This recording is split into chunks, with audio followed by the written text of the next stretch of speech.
하나님, 새벽에 주께서 우리를 도우시라고 분명히 말씀해 주셨는데 오늘 말씀을 듣다가 하나님의 영광을 보게 하여 주옵소서. 하나님, 오늘 말씀을 듣다가 내 자아가 완전히 죽게 하여 주시옵소서. 하나님, 오늘 말씀을 듣다가 내가 져야 될 십자가를 지게 하여 주시옵소서. 하나님, 말씀을 듣다가 하나님 내 삶과 인생 속에 왜곡되어지고 굴곡되셨던 모든 부분을 치유하여 주시옵소서. 하나님, 오늘 말씀을 듣다가 주님의 영광을 보게 하여 주옵소서.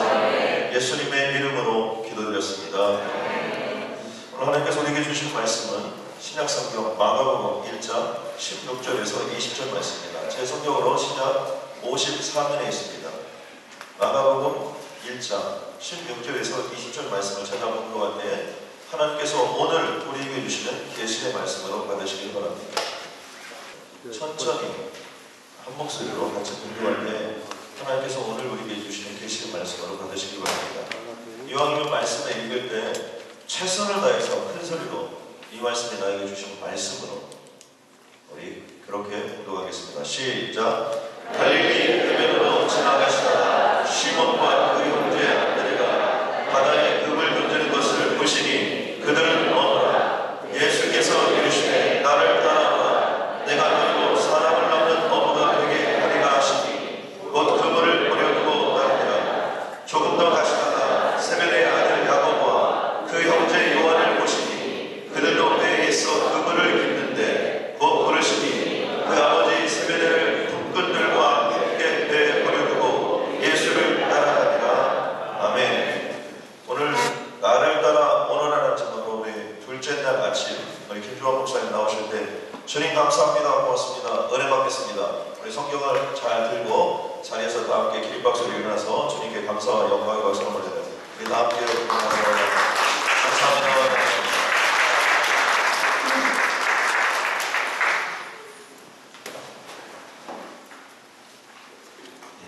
좋은 아침입니다. 새벽 2시부터 시차 때문에 일어나가지고 새벽을 세우고 여러분 앞에 섰습니다. 저는 학교 다닐 때는 불교 학생의 회원이었습니다. 대학 다닐 때. 그래서 머리 감고 스가 될까 생각을 했습니다. 근데 하나님 저를 버리시지 않으셔서 1985년 4월 8일 저를 만나주셔가지고 제가 그때부터 예수에 미쳐가지고 복음 전하는 일을 하면서 20여 년 동안 하나님 섬겼습니다.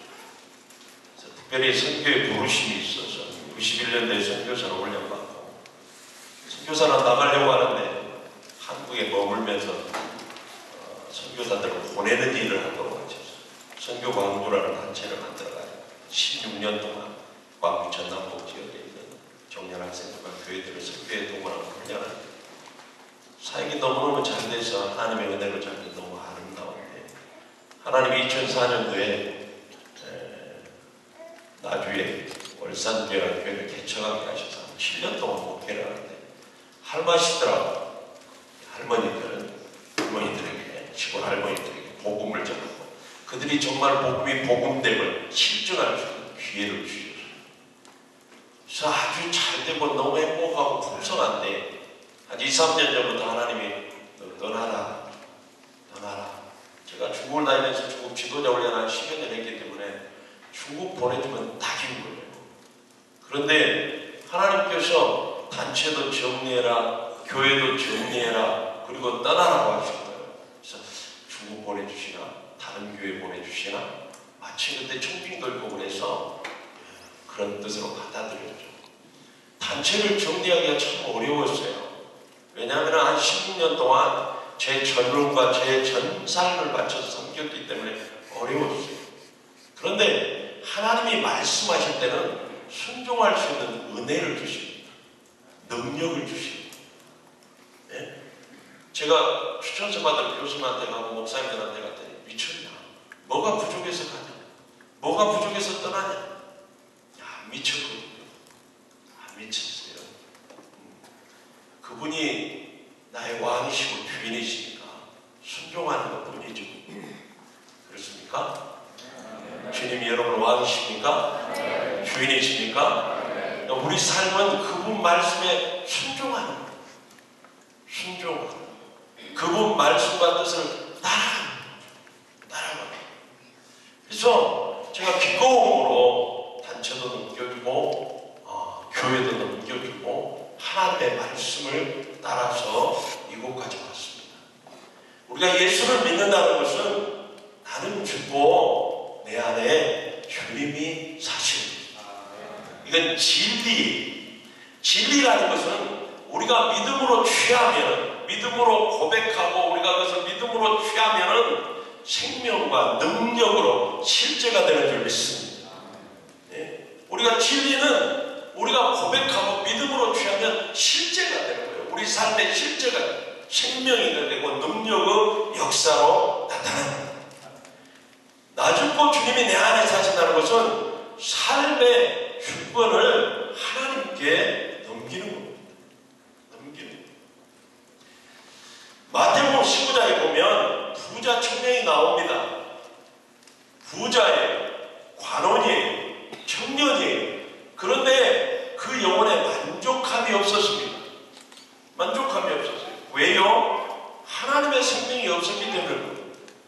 그런데 그 사람은 거기다가 율법을 다 지킬 정도로 종교적인 열정이 있었어요. 열정.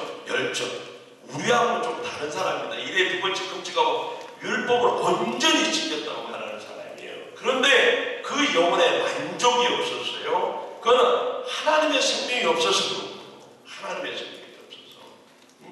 그런데 그가 예수님 앞에 나왔죠. 어떻게 하면 영생을 얻겠느냐고 물었습니다. 물었을 때 예수님께서 율법을 지켜라. 율법 다 지켰어. 뭐가 부족합니까? 그렇게 물었어요. 그때 예수님께서 네가 한 가지 부족한 것이 있는데 네 재산을 하나씩 가난한 자에게 나눠주고 너는 나를 따라. 이 말이 무슨 의미냐? 삶의 주권을 넘기라는 거예요. 네 삶의 주권을 내게 넘기라는 거예요. 넘기라는 거예요.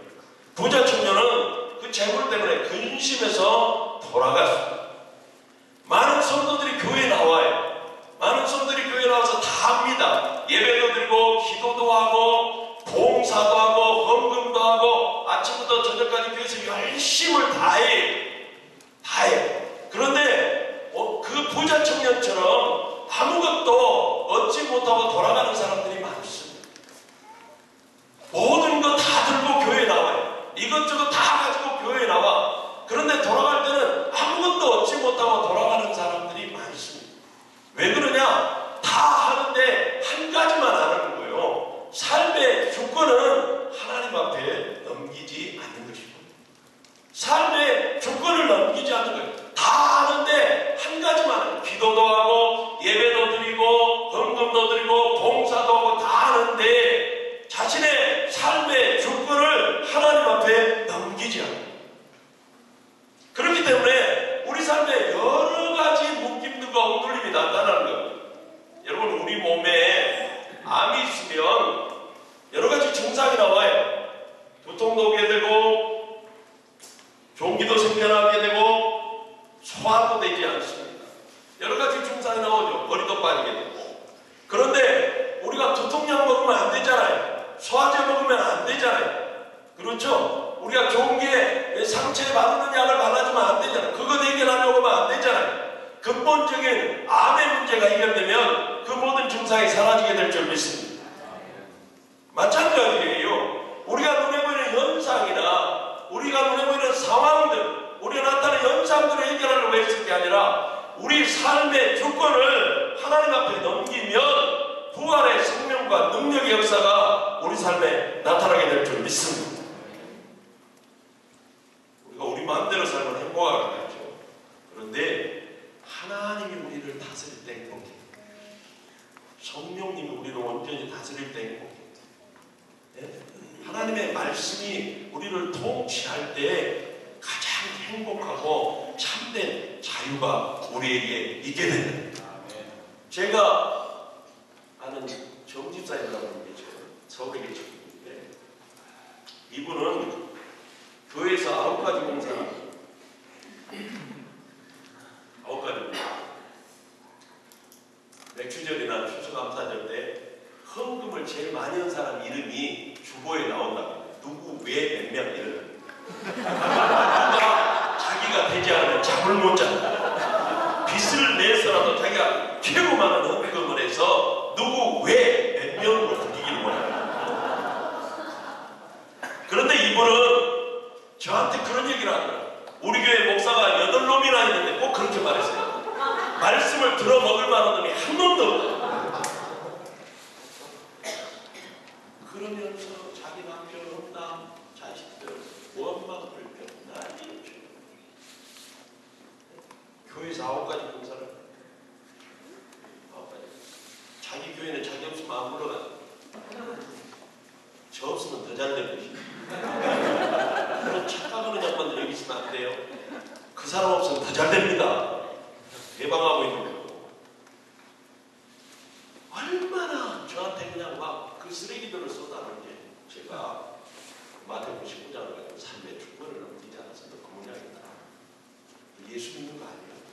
주일 나가고 하나님 앞에 가고 주여 주여하고 일주일 동안 이 멋대로 사는 것은 그냥 그만한 거. 하나님 아무 상관이 없는 사람. 삶의 주권을 넘기는 게 먼저다. 그렇게 말해줬어요. 작년 6월 만나가지고. 올 3월에 갔어요. 한국에 와서 만났는데 주님 난 사람들이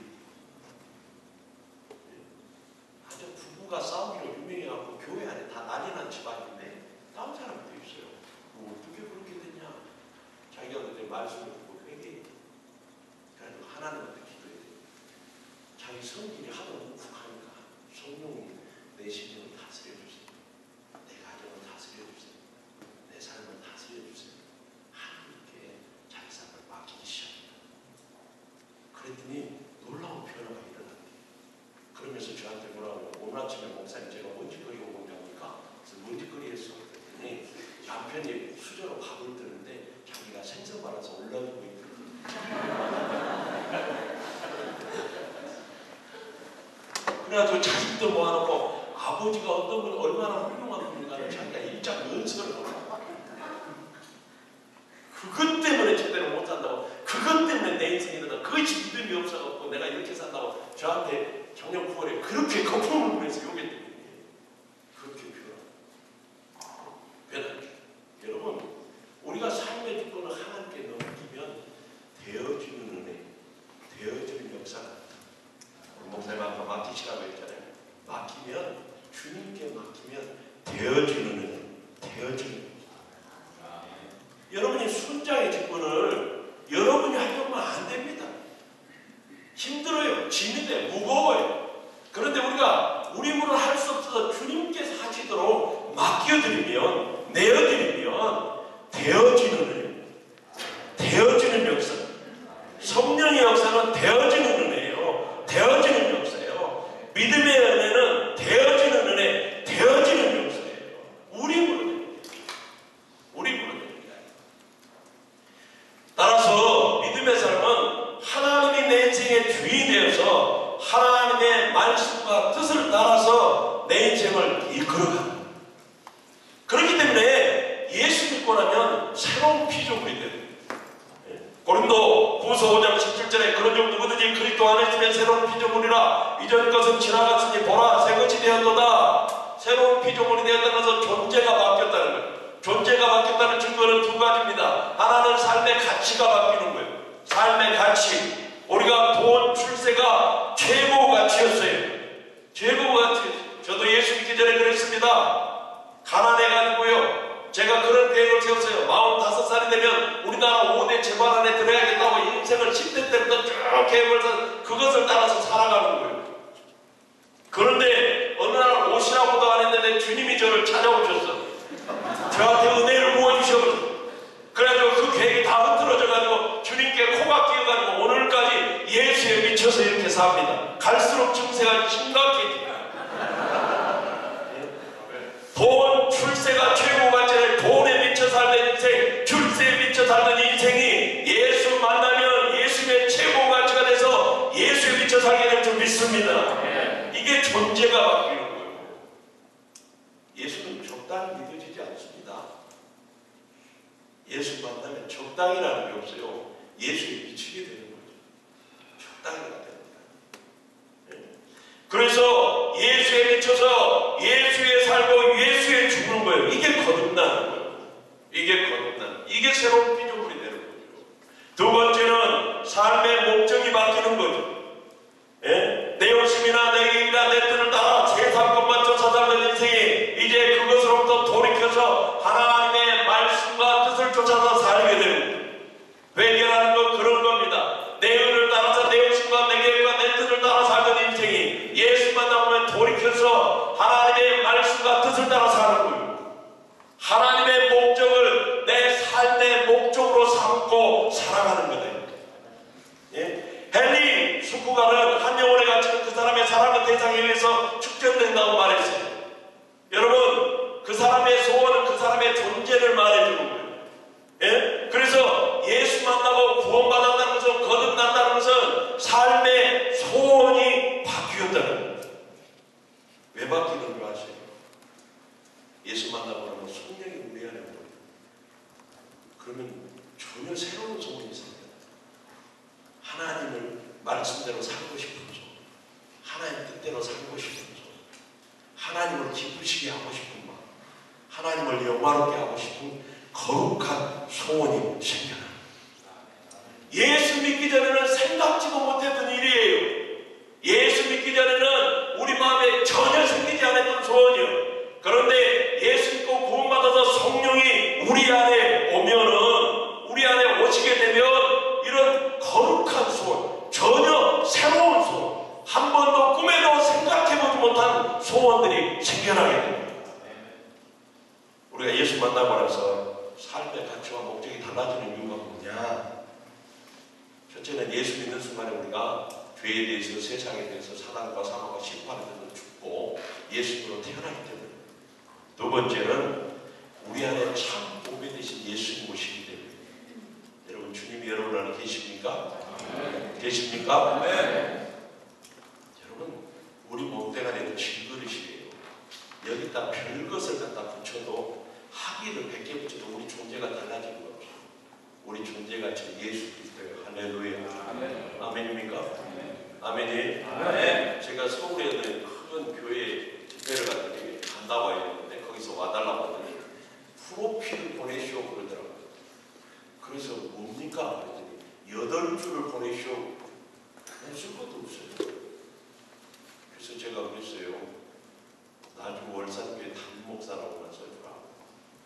제가 그랬어요. 그랬더니 아니 8줄을 보내야 된다. 8줄. 그래서 내가 그랬어요. 프로필을 원하여 하나님의 종을 원하여. 나 안 가도 됩니다. 됐습니다. 제가 끊겠습니다. 그러려고 막 하는 줄은 그거 말투가 큰 교회에서 오라고 올 것이지 뭐 이런 표현이에요. 그래서 내가 나는 하나님의 종입니다. 끊겠습니다. 죄송합니다. 그래서 그 다음날 또 전화 와주세요. 그렇게 해서라도 와주시라고. 여러분, 제가 프로필을 100개를 갖는 제 존재가 달라지는 것 하나도 없어요. 내 안에 주님 안 계시면 아무것도 없습니다. 내 안에 주님 계시가 다 있는 거죠. 맞습니까? 맞습니까? 그래서요, 어디 교회 가도 기죽을 일이 하나도 없어요. 왜냐하면 하나님이 나와 함께 하시잖아요. 주님의 생명이 내 안에 있잖아요. 세 번째는 천국의 소망이 생겨나기 때문에. 그래서 삶의 가치와 목적이 달라져요. 성경은 하나님께서 우리를 구원하신 목적을 분명하게 이렇게 기술하고 있어요. 고린도후서 5장 15절에 그가 모든 사람을 대신하여 죽으시면 살아있는 자들로 하여금 다시는 그들 자신을 위하여 살지 않고 오직 그들을 대신하여 죽었다가 다시 살아나신 이를 위하여 살게 하려 하시냐. 하나님이 우리를 구원하신 목적이 다시는 이제 우리 자신을 위해서 살지 않고 우리를 대신하여 죽으시고 구원하신 주님 위에, 하나님 위에 살게 하기 위해서 우리를 구원하셨다고 말씀합니다. 따라서 믿는 자의 인생은 우리 욕심이나 뜻대로 되는 것이 아니고 우리를 향한 하나님의 뜻이 이루어지는 것인 줄 믿습니다. 하나님이 우리를 구원하신 목적이 이루어지고, 목적이. 제가 이렇게 좀 돌아다니면 예배를 인도하시는 분들이요, 예배에 성공합시다 그러더라고요. 나는 가만히 있어. 무슨 뜻을 하는지 이해를 잘 못해요. 예배에 성공합시다. 그래서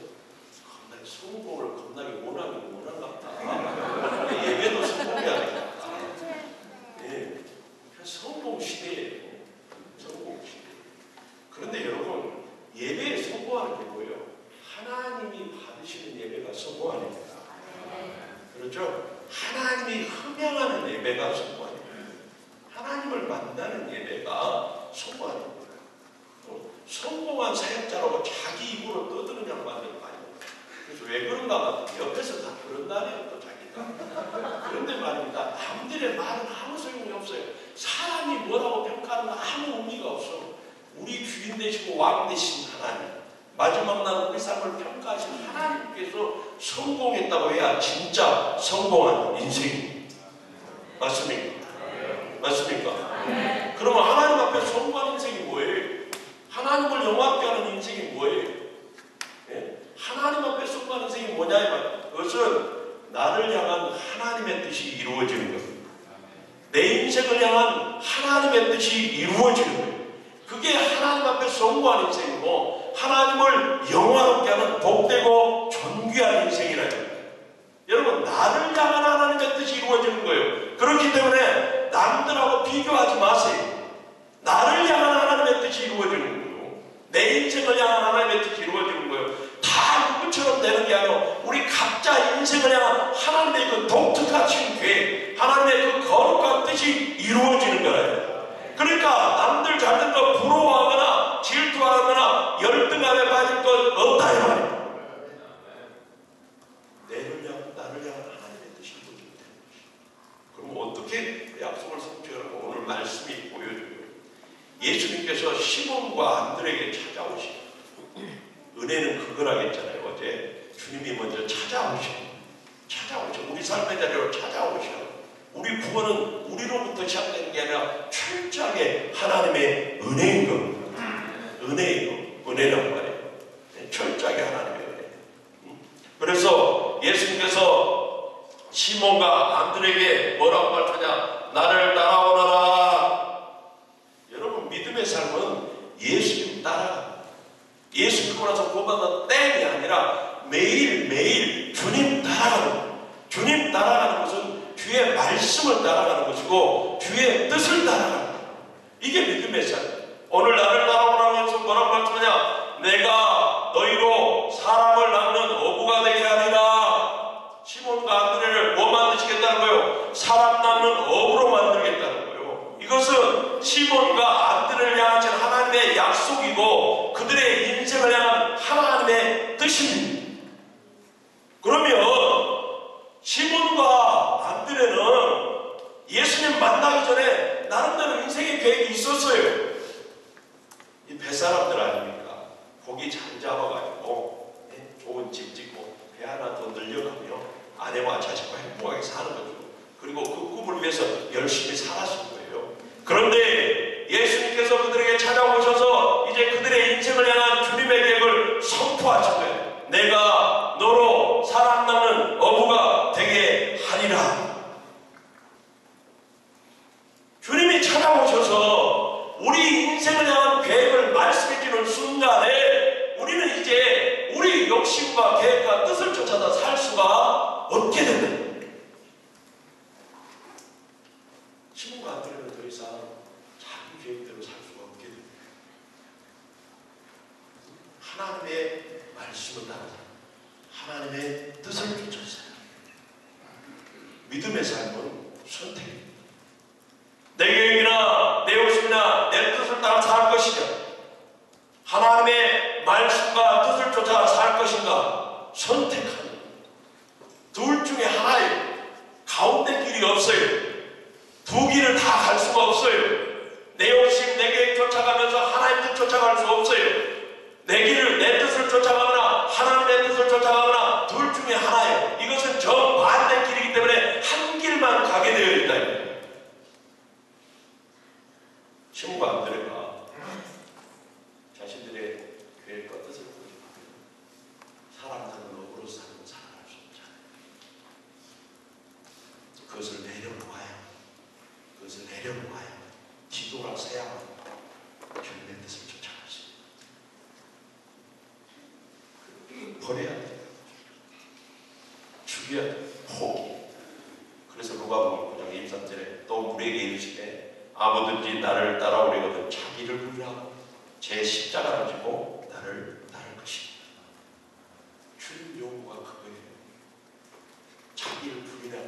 죽이라는 거죠. 죽어야 따라가는 거예요. 옛사람에 대해서 죽어야 되고 옛 계획에 대해서 내 욕심 내게 내 뜻에 대해서 죽어야만이 주님 따라가죠. 주님 따라가죠. 그런데 말입니다. 내가 그것에 대해서 죽으면 생명의 역사, 내가 그것에 대해 여전히 살면 사망의 역사, 죽으면 생명의 역사, 생명의 역사. 믿음의 삶은 주님 따라가는 건데 그것은 주의 약속, 주님의 뜻에 이끌려 사는 거예요. 베드로의 남은 생은 사람 낚는 어부가 되는 삶이요 사람 낚는 어부로서 삶이었다. 물론 어떤 사람들은 왜 하필 나입니까? 왜 내게 이런 거 맡기십니까? 따지고 불평하는 사람들이 있어요. 그러나 그것은 하나님의 주권적인 역사예요. 사실 우리 같은 인간들이 구원받은 것만 해도 감사한데 하나님 앞에 쓰임받는 것이 복인 줄 믿습니다. 제가 비전에 대해서 어디서 강의를 했더니 어떤 자매가 저한테 목사님, 하나님 나 선교사로 부르면 어떻게 해요? 불렀냐? 내가 선교에 대해서 얘기를 했더니 목사님 저 선교하라고 하면 어떻게 해요? 선교하라고 하더니 아니요. 뭐요? 주님 우리 부르실 때 억지로 하지 않아요. 억지로 하지 않습니다. 여러분 우리 부르실 때는 은혜를 주십니다. 아멘이에요? 은혜를 주셔요. 하나님의 마음과 사랑을 부어주셔 은혜를 줘. 그러면 자기가 하겠다고 나오는 거예요. 제가 이번에도 선교 한국대회를 갔다 왔습니다. 청년 학생들이 한 5,000명씩 모이는 대회인데 이번에는 2,500명 모였더라고요. 마지막 날 헌신 초청을 합니다. 우리나라에서 제일 잘하시는 분이 누구냐? 이동원 목사님이. 지구촌교회 이동원 목사님. 그거 잘하시고. 자, 여러분의 인생을 하나님께 드리고 원하시면 앞으로 나오시기 바랍니다. 여러분의 인생을 1년이나 1년 하나님께 드리고 원하시면 앞으로 나오시기 바랍니다. 여러분의 평생을 하나님께 드리고 원하시면 앞으로 나오시기 바랍니다. 그러면 자매들이 먼저 반응이 옵니다. 그러면 형제들이 뒤따라서 하면서 날아나고. 그래가지고 한 2, 3천 명의 젊은이 나가서 주님 내가 여기 있어니 나를 보내놓고 주님 안 보내시면 아주 안 받으시면 어떻게 할 것처럼 막 울고 난리야 난리.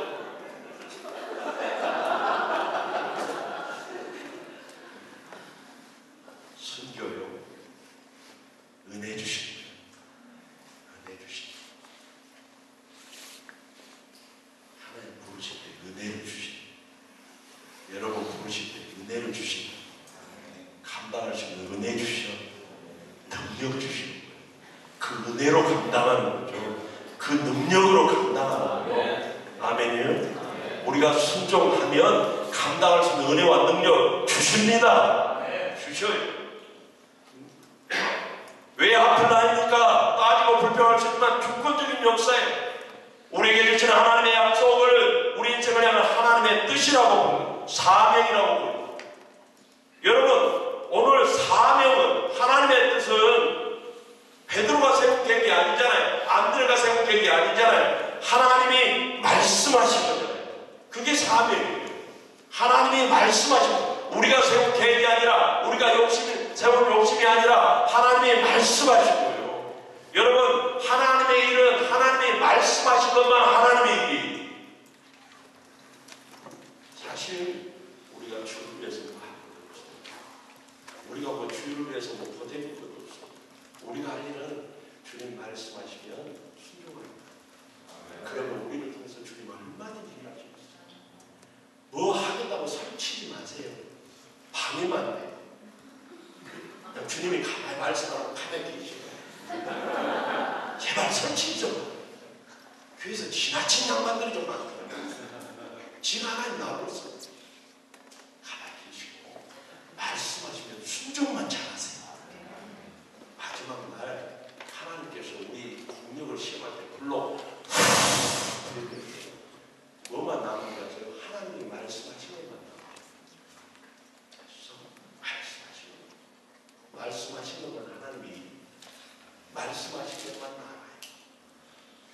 주 위해서 뭐 하려고 애쓰지 말고 말씀하실 때 순종을 잘 하시기 바랍니다. 아멘이에요. 우리가 깨닫든지 깨닫지 못하든지 하나님께서 우리 인생을 붙드시고 하나님의 뜻을 따라서 우리 인생을 이끌어 가신다. 그런데 우리가 우리 인생을 향한 하나님의 뜻을 깨닫지 못하면 우리 삶에서 일어나는 일을 이해할 수가 없어요. 왜냐하면 내가 원하는 일이 안 일어나고 원치 않는 일만 일어나는 거거든요. 예? 물론 하나님은 우리가 하나님의 뜻을 깨닫고 그 뜻을 따라 살도록 우리에게 하나님의 계획을 계시해 주시기를 기뻐하신다.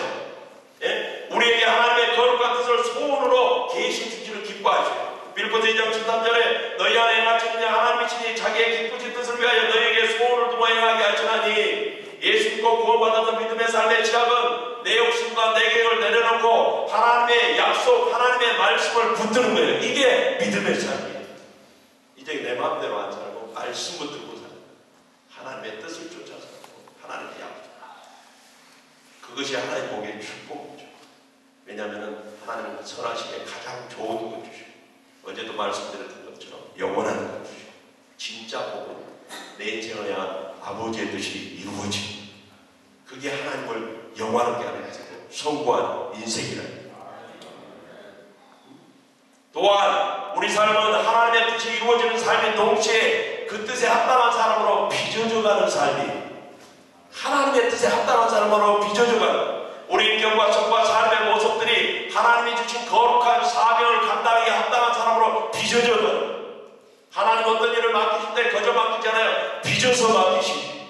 무엇을 통해서? 사람을 통해서, 환경을 통해서, 사건들을 통해서 우리를 빚으시는데 가장 먼저 빚으시는 게 뭐냐? 우리 인격과 성품을 빚어요. 성질을. 힘듭니다.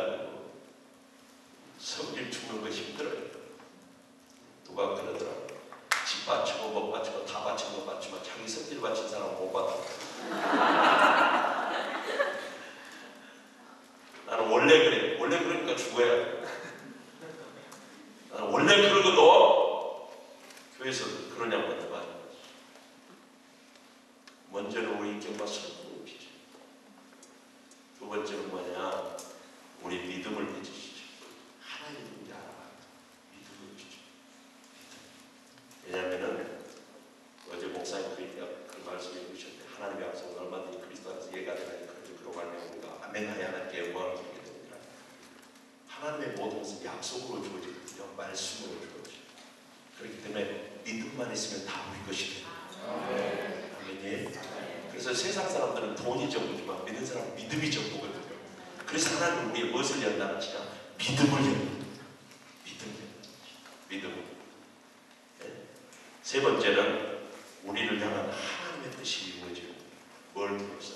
그 빚어짐을 통해서 우리를 향한 하나님의 뜻이 고난 속에서, 환난 속에서, 연단 속에서, 사람들과 관계 속에서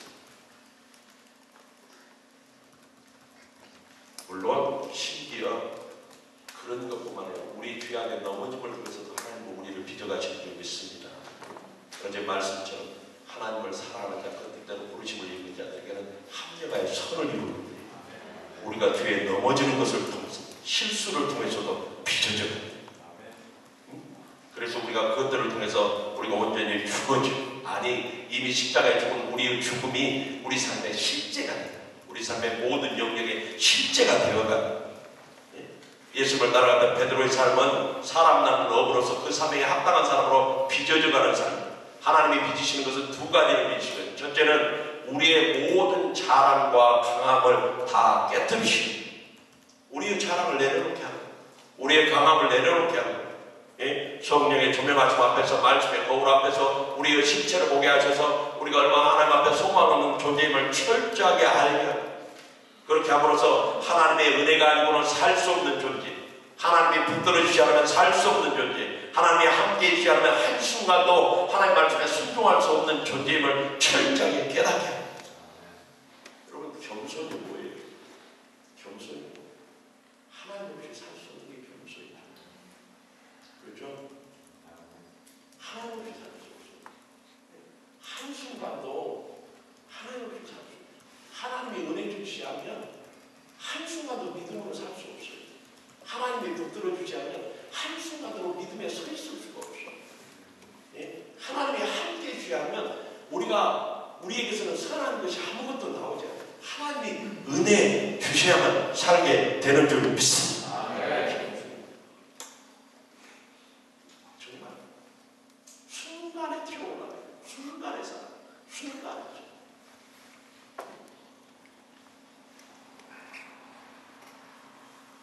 우리의 실수와 넘어짐을 통해서 우리 연약함과 죄악함을 통해서 우리 자신의 모습을 보게 되고 하나님이 누군지 알아가고 오직 하나님만 의지하는 우리 강함과 우리의 자아를 깨뜨리고 오직 하나님만 의지하고 오직 주님만 붙들게 하고 오직 십자가만 붙들게 하고 그게 하나님의 일이었다는 거죠.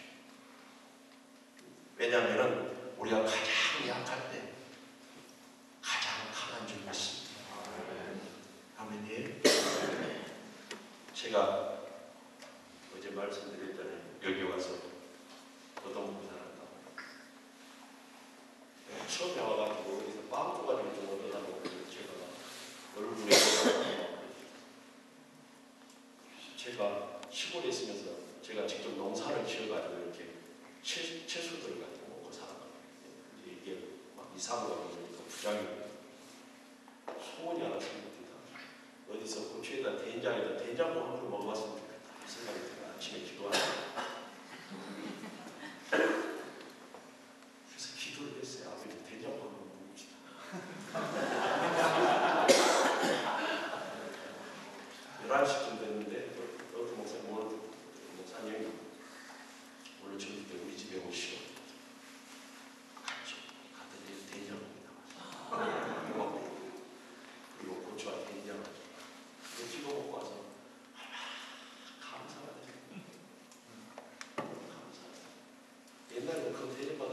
감사하다고 입으로면서도 당연하게 얼마나 감사해요. 고기가 몇 개 먹고 싶습니다. 고기 별로 좋아하지도 않는데 그랬더니 어떤 할머니 전도사님이 전화 왔어요. 저 얼굴만 하는 분 목사님 빨리 나오시고 그래서 무슨 일입니까? 오늘 토요일인데 목사님 제가 고기 좀 사드리라고 LA에 데리고 가가지고 2명 갔는데 4인분 시켜주시고 시커먼 분한테 입가심을 해야 된다. 아구 탕까지 먹어야 돼. 한 적도 못 봐서 얼마나 눈물로 감사합니다.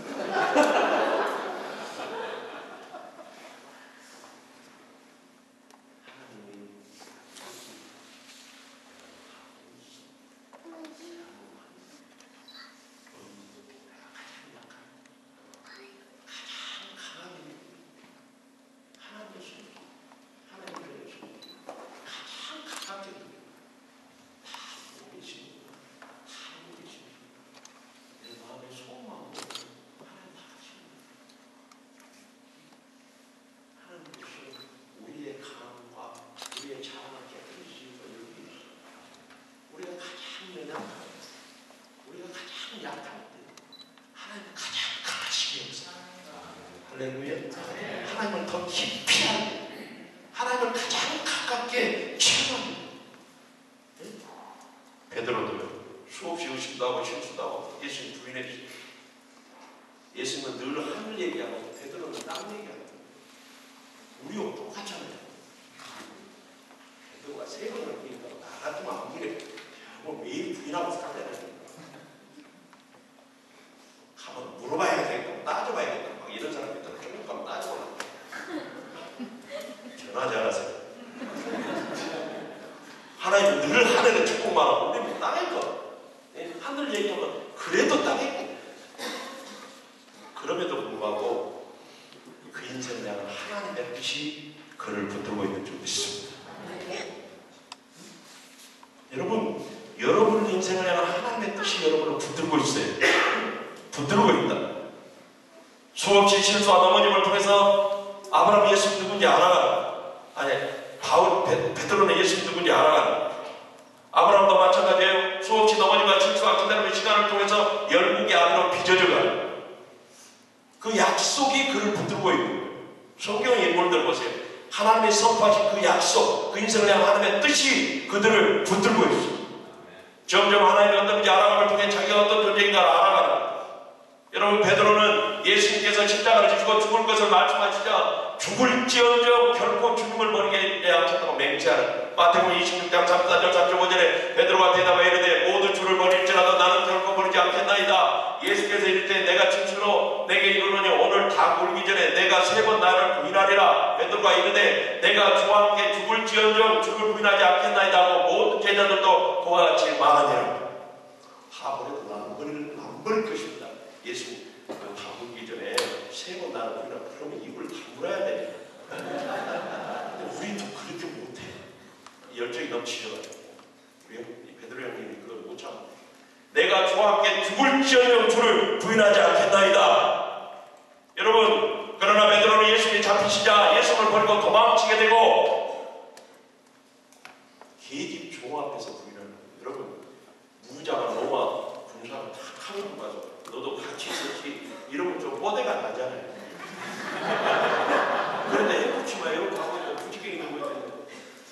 여자가 와서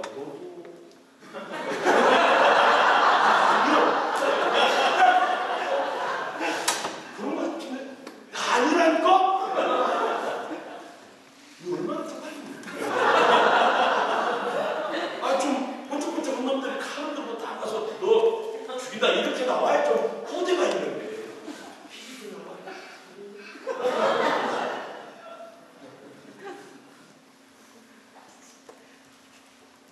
예수님 세번 너무 말씀하죠. 예수님 마태복음 26장 14절 75절 그가 저주하여 맹세하여 때 나는 그 사람을 알지 못하고 다니 울다. 이에 베드로가 예수님의 말씀에 다 울기 전에 네가 3번 나를 부인하려 하심이 생각나서 답변하여서 시비. 여기서 베드로가 진짜 깨지게 됩니다. 여기서 베드로는 자기의 무능하고 소망하는 실체를 보여줍니다. 자기 입으로 말한 것 하나 지킬 수 없는 자기 입으로는 주를 위해서 할 수 있는 게 아무것도 없습니다. 그 당당한 베드로, 그 장한 베드로가 완전히 여기서부터 진짜 이제 베드로가 베드로 됩니다. 여러분, 우리가 깨어지고 부서지고 무너지고 진짜 이제 믿음의 사람보다 지혜롭게 그게 진짜 믿음인 거지.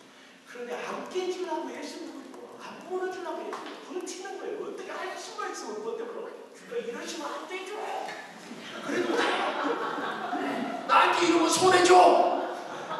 저였으면 더 잘해.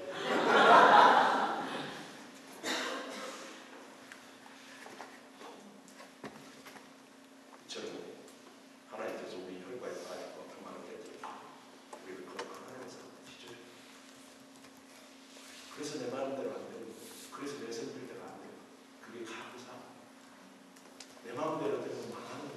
내 생각대로 되면 망하는 거. 안 되는 거예요. 자기의 실체를 보게 된 베드로는 예수 부활했다는 말 듣고도 어디로 가버려요? 디베로 바닷가로 가버려요. 옛날 같으면 제일 먼저 나타나가지고 내가 누굽니까? 이렇게 나왔을 겁니다. 우리의 가난이 아니라 우리의 약함을 통해서 하나님의 능력이 드러나는 것입니다. 아멘. 제가 그전에는 집회 안에 성실하게 선물했어요. 얼마나 목소리를 크게 했더니 이 지붕이 들썩거릴 정도죠. 어느 날 성령이 그러시네. 아들아, 사람들이 너를 열정적이라고 한다. 네 열정이 어디서 나온가를 내가 보여줘.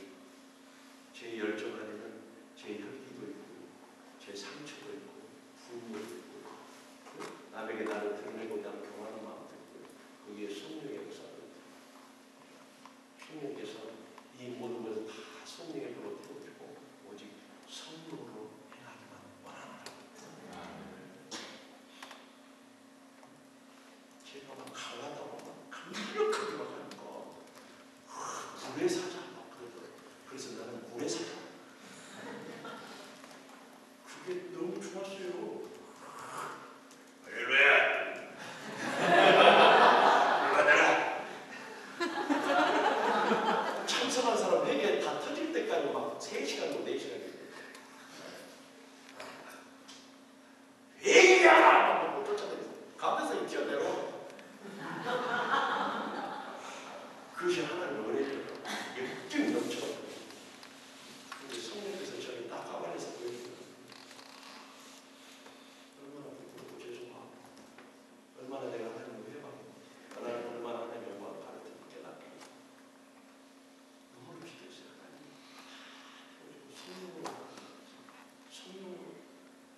마음과 사랑을 보여줘요. 그 기도하세요. 하나님의 마음을 보여줘요. 하나님의 사랑을 보여줘요. 제가요, 하나님께서 열방을 향한 마음을 보여주니까 이 밤에 교회 가가지고 지구원부터 울고 난리를 치고 미쳐가지고, 그래가지고 밤낮은 복음을 저를 막 지금 생각이 미쳤어요. 그런데 어떻게 그렇게 할 수 있었냐? 하나님의 마음을 보여준 거예요. 하나님의 사랑을 보여준 거예요. 대단히 우리가 앞뒤 재는 것도 없어요. 하나님의 마음은 저 무조건이에요. 하나님 말씀 무조건이에요.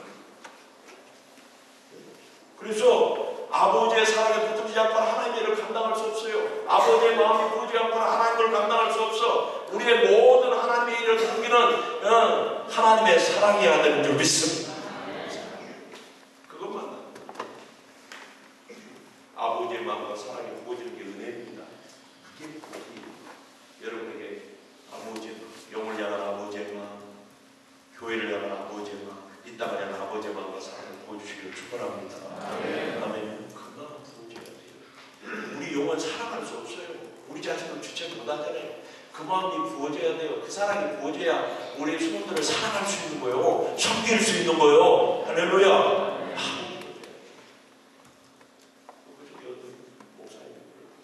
교회 그만하고 싶어. 조금 하다 보니 내가 다시 한번 기도하라. 아버지 마음과 사랑하고 기도하라. 그 기도 안에 들어가면 하나님이 부어주실 줄 믿습니다. 그런데 부활하신 주님께서 베드로를 디베라 바닷가로 찾아오시고, 다시금 어부로 돌아오는 베드로를 찾아오시고, 이게 주님의 사랑이죠.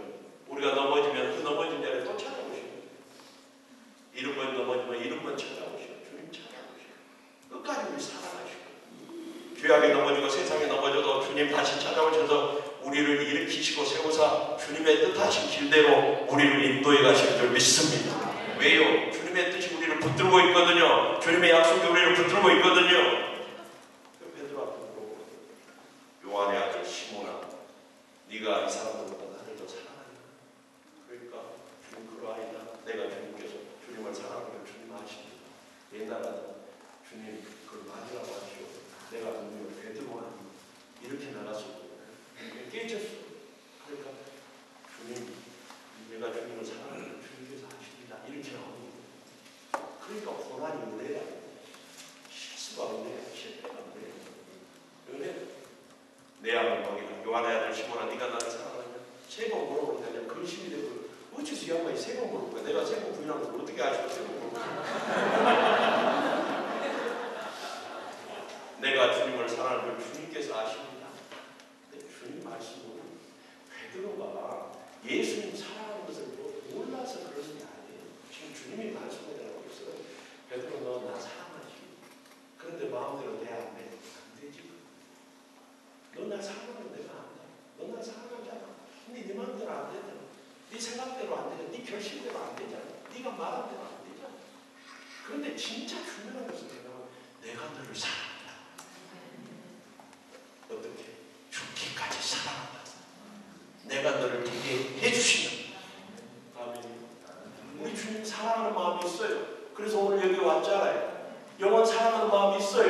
교회 사랑하는 마음이 있어요. 있어. 그런데 우리 마음대로 돼야 안 돼요. 안 돼요. 우리 결심한 대로 돼야 안 돼요. 안 됩니다. 말한 대로 돼야 안 돼요. 안 돼요. 그런데 더 중요한 사실은 주님이 우리를 사랑하신다는 거예요. 주님이 죽기까지 우리를 사랑하신다는 거예요. 주님이 우리를 붙들고 계신다는 거예요. 주님이 우리에게 은혜 주신다는 거예요. 능력 주신다는 거예요. 되게 해주신다는 거예요. 그래서 요한복음 26장 18절에 예수님께서 다시 한번 베드로에게 이제 따라옵니다. 그 전에 따라오던 베드로가 지가 따라가는 것 같았지. 이제 주님 성에 끌고 나가. 그리고 베드로의 남은 인생 사랑하는 교회로 사는 사람, 예수님처럼 십자가에 걸고 힘들지. 여러분, 두 가지만 얘기하고 마무리 지을게요. 하나님이 우리에게 주신 사명, 우리 인생은 하나님의 계획은 이 땅에서 하나님이 우리에게 주신 기회. 그게 무슨 얘기냐? 하나님께서 우리에게 어떤 직분이나 사명을 맡기시면 이